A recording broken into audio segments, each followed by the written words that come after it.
Hey guys, कैसे हो आप लोग। स्वागत है आपका super fast classes YouTube channel में।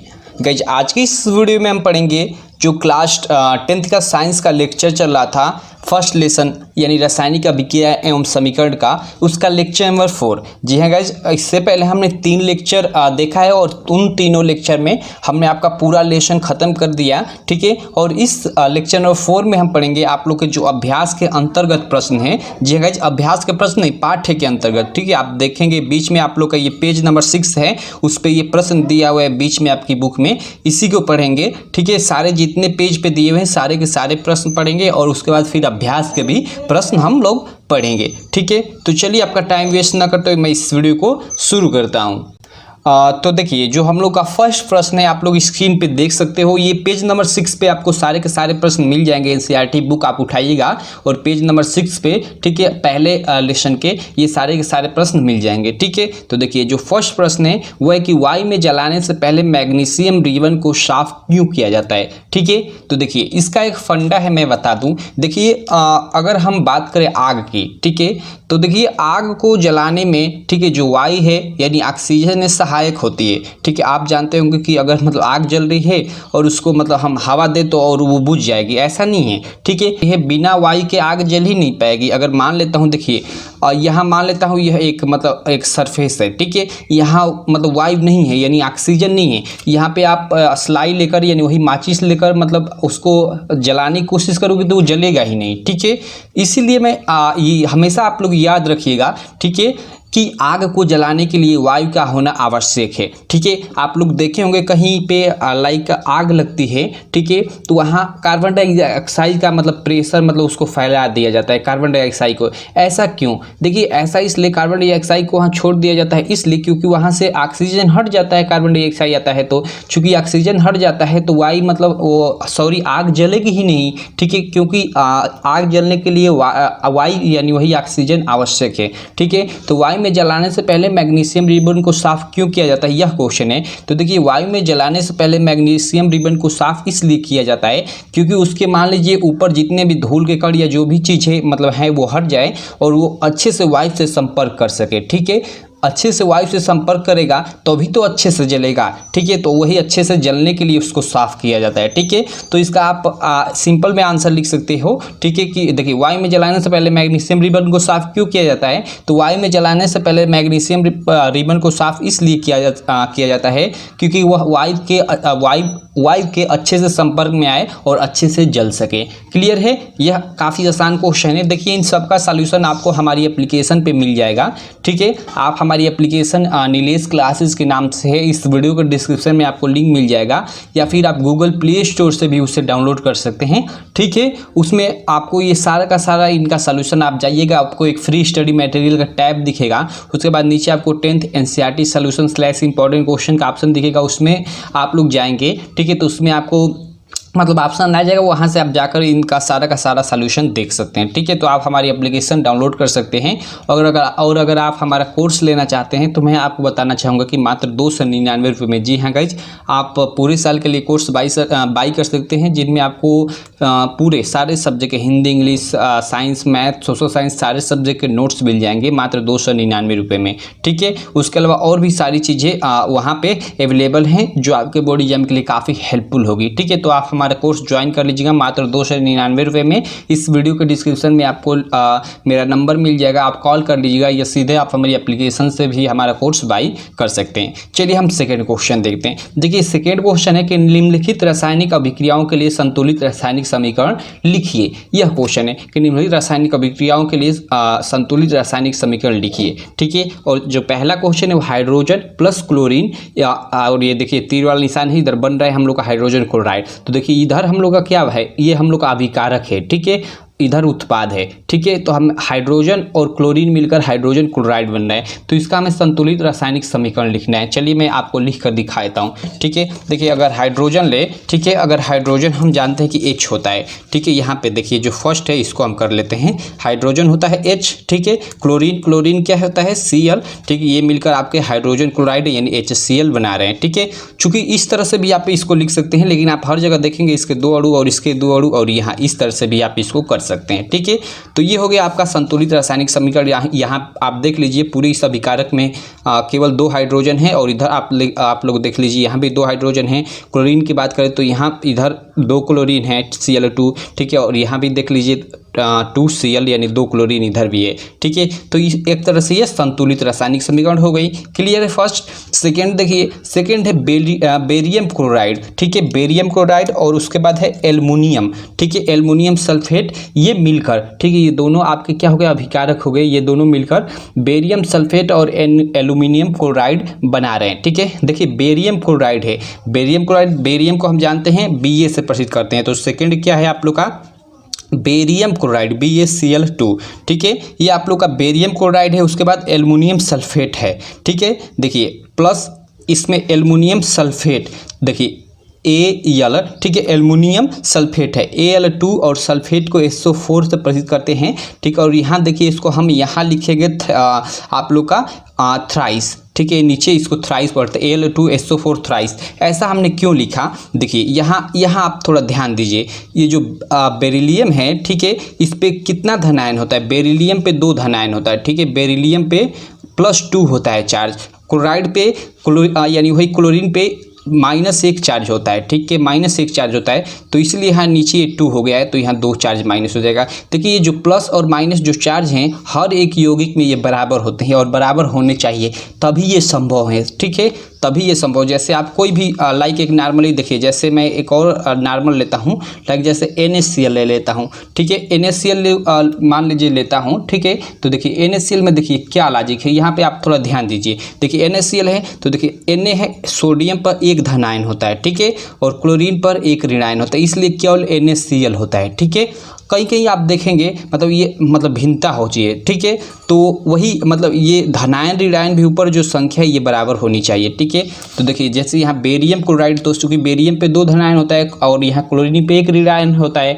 तो यहाँ भी 2 ऋणायन होना चाहिए, क्योंकि 2 धनायन तो 2 ऋणायन भी इस पर होना चाहिए, तो इसलिए यहाँ नीचे 2 लिखा जाता है, इसलिए यहाँ पे 2 ऋणायन हो जाएगा। ठीक है, उसी तरह देखिए एल्युमिनियम है। ठीक है, Al2SO4 एल्युमिनियम सल्फेट है, कह रहे हैं ना एल्युमिनियम सल्फेट। तो देखिए एल्युमिनियम सल्फेट पे मैं आपको बताना चाहूँगा। ठीक है, देखिए जो एल्युमिनियम सल्फेट है इसमें एल्युमिनियम पे मैं आपको बताना चाहूँगा कि 3 धनायन है। जी हाँ गाइस, यहाँ एल्युमिनियम पे 3 धनायन है, तो 3 धनायन और नीचे ये वाला 2, यहाँ नीचे 2 है, यानी 3 दूनी के 6 धनायन हो गए। ठीक है, अब देखिए यहाँ देखिए SO4 जो सल्फेट होता है, मैं आपको बता दूं कि सल्फेट पे -2 यानी 2 ऋणायन होता है, और नीचे ये 3 लिखा है, यानी यहाँ 3 दूना 6 यानी 6 ऋणायन भी हो गया, यानी 6 धनायन 6 ऋणायन। तो ये ठीक है, क्लियर है। अब चलिए आगे चलते, यही फार्मूला बनाने का आपको मतलब ये तरीका है, आप 9वीं कक्षा में पढ़ चुके होंगे, आपको लिखवाया होगा पूरा, ये पूरा का पूरा लिखवाया गया होगा कि सल्फेट पे कितने ऋणायन होते हैं, एल्युमिनियम पे कितने धनायन होते हैं, हाइड्रोजन पे कितने धनायन होते हैं, कार्बन पे कितने धनायन या ऋणायन होते हैं। तो ये सारी चीज़ें आपको लिखवाई गई होंगी, एक चार्ट बनवाया गया होगा।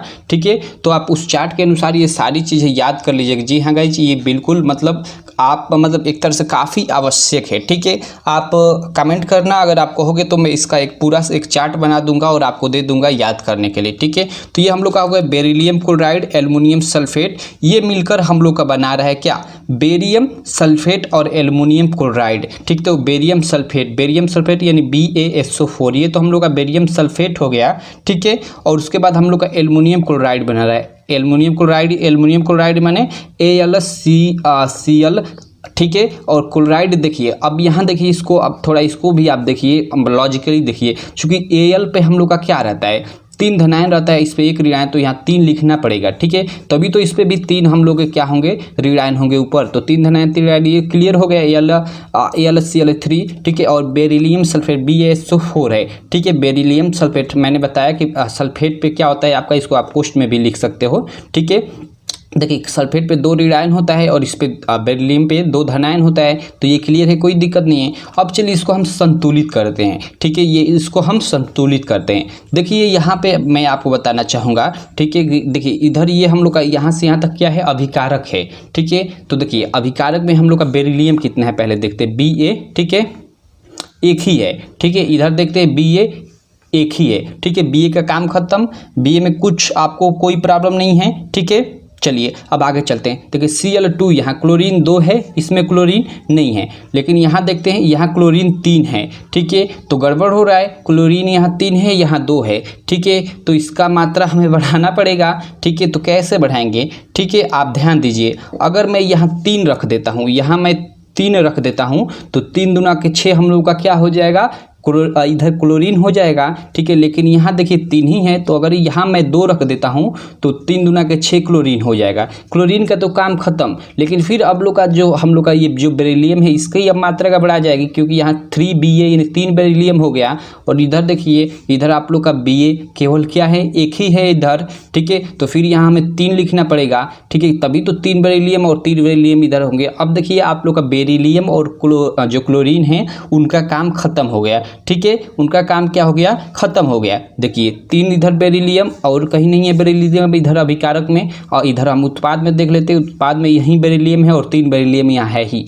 बेरिलियम का काम खत्म। ठीक है, दोनों बराबर है। उसके बाद क्लोरीन देख लेते हैं। देखिए Cl2 यहाँ नीचे है और यहाँ चूँकि 3 पहले, तो ये 3 दूना के 6 क्लोराइड है। ठीक है, देखिए यहाँ मैं आपको एक लॉजिक बताना चाहूँगा। ठीक है, देखिए Cl2 इस तरह लिखा है, इसका मतलब क्लोरीन के 2 अणु, और यहाँ 3 लिख दिया तो इसका गुणा हो जाएगा, यानी 6 अणु हो जाएंगे। ठीक है, और देखिए अगर इस तरह केवल लिखा रहे 3Cl, इसका मतलब 3 आपके क्या है, इसके अणु है। ठीक है, देखिए इधर आगे लिखने का मतलब कि पूरे तत्व, जैसे क्लोरीन और बेरिलियम 2 तत्व है, तो मतलब इसका मतलब 3 बेरिलियम है और 3 क्लोरीन है, और नीचे लिखने का मतलब कि केवल उसी का। ठीक है, तो यहाँ समझिएगा, नीचे 2 लिखा है तो इसका मतलब इसका नहीं है, ये केवल इसका है 2। ठीक है, आप समझ रहे हो, क्लियर है? चलिए, तो यहाँ देखिए आप बेरिलियम और क्लोराइड ये दोनों संतुलित हो गए। अब एल्युमिनियम देख लेते हैं। देखिए Al2 है, Al2 है तो यहाँ देखिए 2Al है। ठीक है, एल्युमिनियम भी ठीक है, और कहीं एल्युमिनियम है ही नहीं, तो इधर भी 2 इधर भी 2, इसका भी काम ठीक है। उसके बाद देखिए चलते हैं सल्फेट, SO4। ठीक है, ये हम लोग का सल्फेट है। ठीक है, देखिए, और यह थ्राइस है, यानी इसके 3 अणु है। ठीक है, तो देखिए यहाँ भी सल्फेट है और यहाँ आगे 3 है, तो इसका मतलब ये इसके भी 3 अणु है, तो सल्फेट भी, मतलब सारी चीज़ें एकदम बराबर है। तो इस तरह आप लोग का ये समीकरण हो जाएगा 3BaCl2, ठीक है, प्लस Al2SO4 थ्राइस। ठीक है, और ये तीर वाला निशान, और 3BaSO4 प्लस 2AlCl3। ठीक है, क्लियर है? आई होप आप लोग को एकदम अच्छे से क्लियर हो गया होगा। देखिए इसकी आपको थोड़ी प्रैक्टिस करनी पड़ेगी। ठीक है, आप ये सारी चीज़ें आपको याद होनी चाहिए कि धनायन कितने होते हैं, ऋणायन कितने होते हैं किस पे, तभी इस प्रकार अगर कोई भी मतलब लिखा रहेगा तो आप बना पाओगे। ठीक है, नहीं तो आप कहीं ना कहीं गलत कर जाओगे, ये निश्चित है।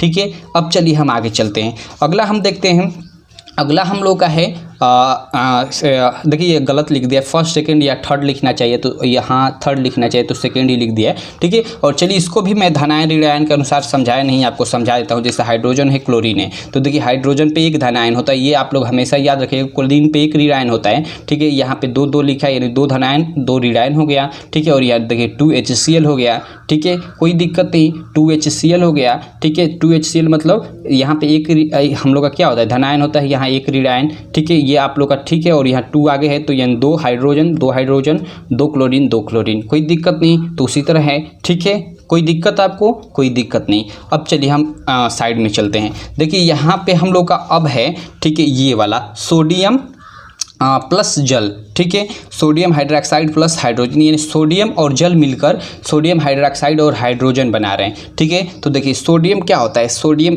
Na हम सोडियम बोलते हैं, Na को सोडियम बोलते हैं, आप लोग जानते होंगे। ठीक है, प्लस हम लोग का जल, जल यानी H2O, आप लोग जानते हो, H2O को हम क्या बोलते हैं, जल बोलते हैं। ठीक है, ये दोनों हम लोग के देखिए मिलकर क्या बना रहे हैं। ठीक है, सोडियम और जल दोनों मिलकर sodium hydroxide, sodium hydroxide NaOH होता है। ठीक है दोस्तों, NaOH, इसको हम बोलते हैं सोडियम हाइड्रा ऑक्साइड।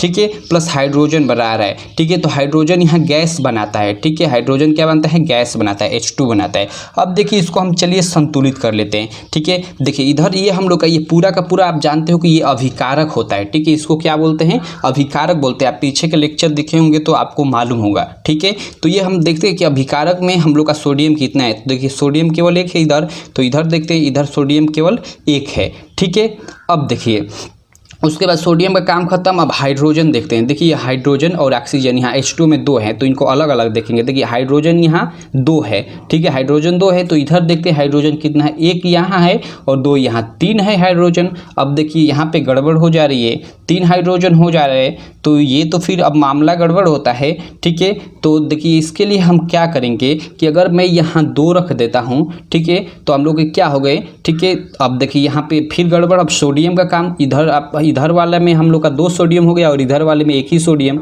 तो यहाँ फिर हमको 2 लगाना पड़ेगा, तभी तो 2Na और यहाँ पे 2Na, यानी सोडियम का काम खत्म। अब हाइड्रोजन वाले को हम देखते हैं। देखिए यहाँ H2 है, ठीक है, यानी हाइड्रोजन है, ठीक है, और इधर देखते हैं। देखिए यहाँ 2 हाइड्रोजन और 2 4 हाइड्रोजन, लेकिन यहाँ केवल 2 हाइड्रोजन, तो यहाँ अगर हम 2 लगा देते हैं तो 2 दूना के 4 हाइड्रोजन। अब देखिए हम लोग का सोडियम भी बराबर हो गया, हाइड्रोजन भी बराबर हो गया। देखिए 2 इधर सोडियम इधर, और इधर देखिए पूरे में केवल यहाँ 2 सोडियम, सोडियम का काम खत्म। अब हाइड्रोजन का देखते हैं। देखिए 2 दूना के 4 हाइड्रोजन, देखिए 2H2 इस तरह लिखा है, मतलब 2 दूना के 4 हाइड्रोजन, ठीक है।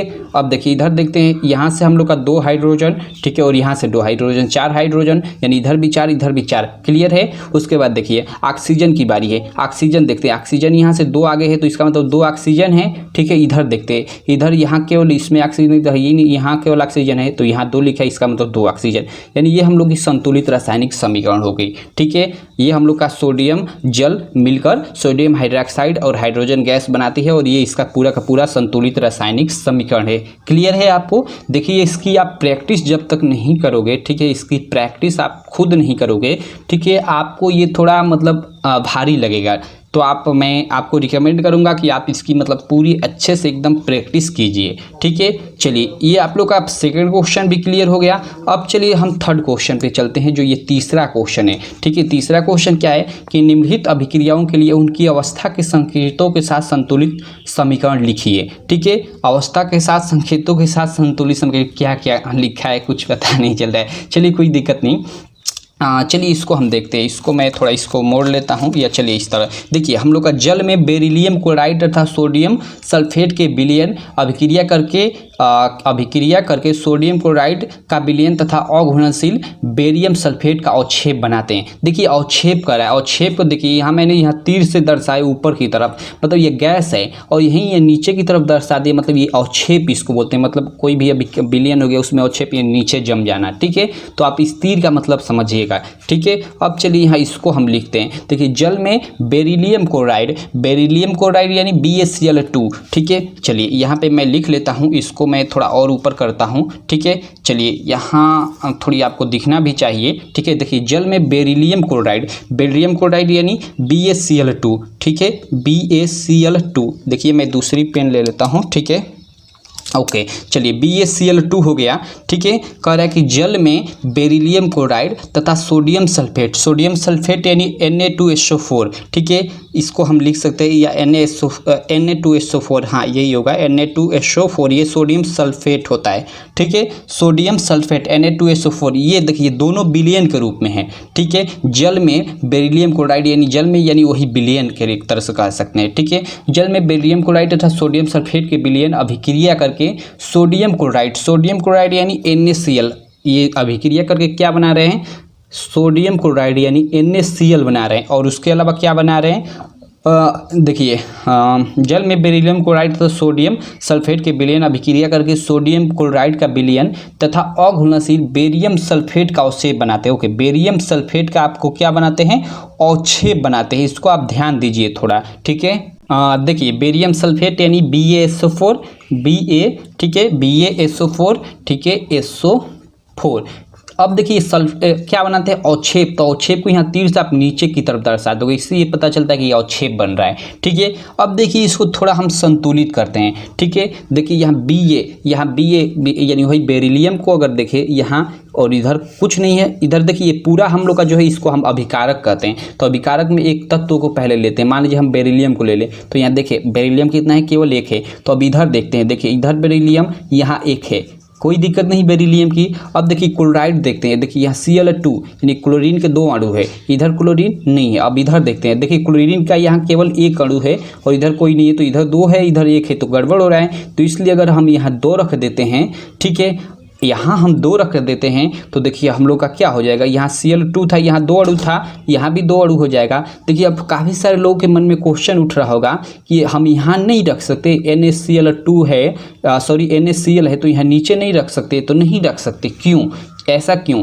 तो देखिए NaCl अगर यहाँ हम 2 रख देते हैं तो फिर बहुत ज़्यादा गड़बड़ होने लगेगा। क्या होने लगेगा कि इस पर हम जानते हैं कि एक धन आयन होता है सोडियम पे और क्लोरीन पे एक ऋण आयन होता है, तो यहाँ आप देखिए 2 ऋण आयन हो जाएगा, तो फिर ये दोनों मतलब आपस में कैसे जुड़ेगा, तो ये अभिक्रिया एक तरह से गलत हो जाएगी। ठीक है, इसलिए हम यहाँ रखेंगे। यहाँ रखने का मतलब कि इस पर एक धन आयन एक ऋण आयन है, लेकिन 2 सोडियम के अणु है, 2 क्लोरीन के अणु है।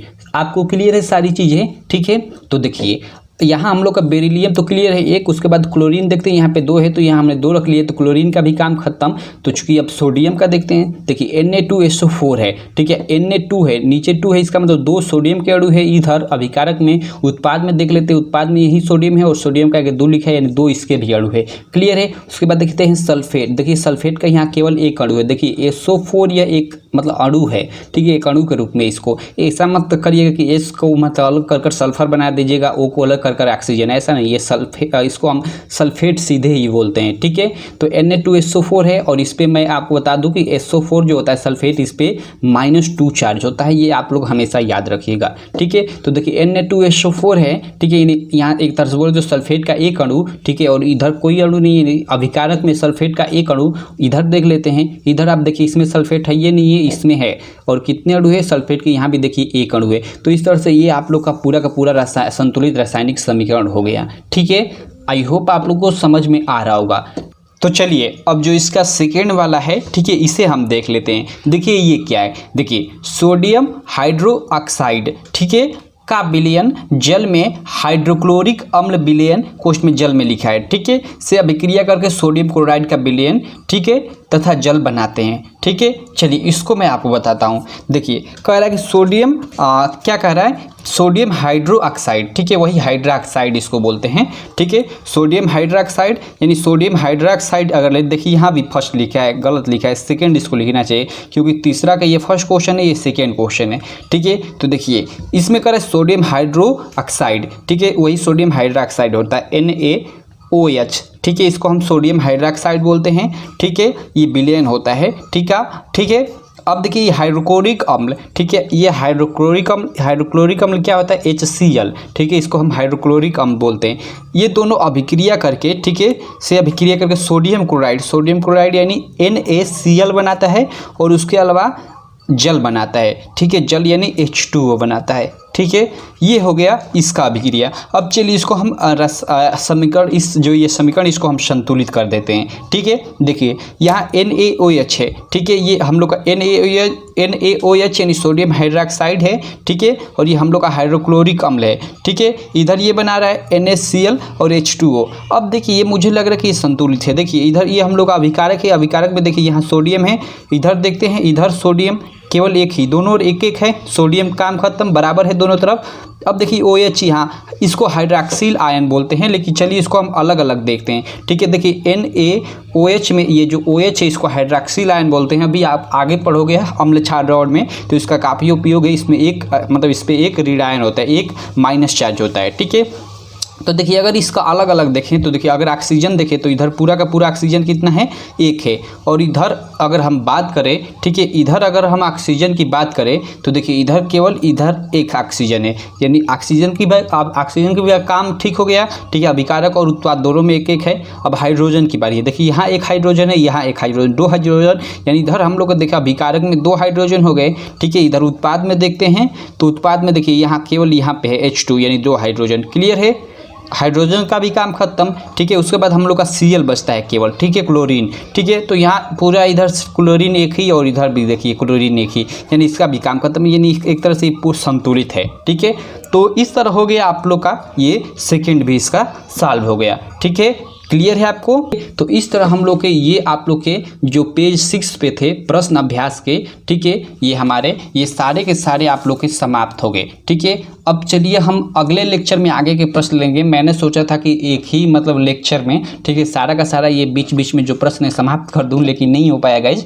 काफ़ी धीरे धीरे बताऊंगा तभी तो समझ में आएगा। तेज बताया होता तो फिर दिक्कत होती आप लोगों को। ठीक है, तो चलिए बारी बारी से हम सॉल्व कर लेंगे, कोई दिक्कत नहीं है। पेज 6 के ये सारे प्रश्न सॉल्व हो गए, आप इसका प्रैक्टिस कीजिएगा। ठीक है, आपको कोई प्रॉब्लम नहीं होगी, सारी चीज़ें आ जाएंगी। ठीक है, और आप ढूंढिएगा, ये सारी चीज़ें ढूंढिएगा कि मतलब एल्युमिनियम पे कितने धनायन या ऋणायन होते हैं, सल्फेट पे कितने धनायन ऋणायन होते हैं, हाइड्रोजन पे कितने धनायन ऋणायन होते हैं। मतलब ये सारी चीज़ें आप मतलब ढूंढ कर याद कर लीजिएगा। ठीक है, क्योंकि ये आवश्यक है केमिस्ट्री के लिए। देखिए ये अभी ही नहीं, आप आगे चल कर 11वीं में पढ़ेंगे, 12वीं में पढ़ेंगे, मतलब हर जगह ही इनकी आवश्यकता पड़ेगी। ठीक है, तो आप लोग ये सारी चीज़ें याद कर लीजिएगा। ठीक है, और मैंने इस वीडियो में जितना बताया, जैसे मैं मतलब अभिक्रिया बताता गया, जैसे मैंने लिखा मान लीजिए Na2SO4, ठीक है, इसको लिखा तो मैंने बताया कि यहाँ सोडियम पे 1 धनायन होता है, इस पर -2 इस तरह चार्ज होता है। ठीक है, तो ये आप लोग याद करते जाइए कि सल्फेट पे -2 चार्ज होता है, सोडियम पे 1 धनायन होता है, मतलब 1 धनायन होता है। ठीक है, यानी वही चार्ज कैसा होता है, धनायन होता है, और कितना 1 होता है। ठीक है, तो इस तरह आप सारी चीज़ें याद करते जाइएगा, इसको आप लिखते जाइएगा। ठीक है, तो बस इस वीडियो में इतना ही। आई होप आप लोग को ये वीडियो अच्छी लगी होगी। वीडियो अच्छी लगी तो चैनल को सब्सक्राइब करें, वीडियो को लाइक करें और अपने दोस्तों में भी इस वीडियो को शेयर करें। और अगर आप हमारा कोर्स लेना चाहते हैं तो मैं आपको बता दूं, मात्र 299 रुपये में आप हमारा कोर्स ज्वाइन कर सकते हैं पूरे साल के लिए। ठीक है, जिसमें आपको सारे सब्जेक्ट के नोट्स, उसके अलावा इंपॉर्टेंट क्वेश्चन, ठीक है, प्रीवियस ईयर क्वेश्चन पेपर का सॉल्यूशन, सारी चीज़ें आपको मिल जाएंगी। ठीक है, तो आप ज्वाइन कर लीजिएगा। आप हमारी एप्लीकेशन से कोर्स बाई कर सकते हैं, या अगर आपको कोई भी प्रॉब्लम हो रही है पेमेंट करने में या कोई भी चीज़ें, ठीक है, तो आपको इस वीडियो के डिस्क्रिप्शन में आपको मेरा नंबर मिल जाएगा, आप उस पर कॉल कर जानकारी ले सकते हैं कि कैसे पेमेंट करना है, क्या करना है। ठीक है, तो बस थैंक यू।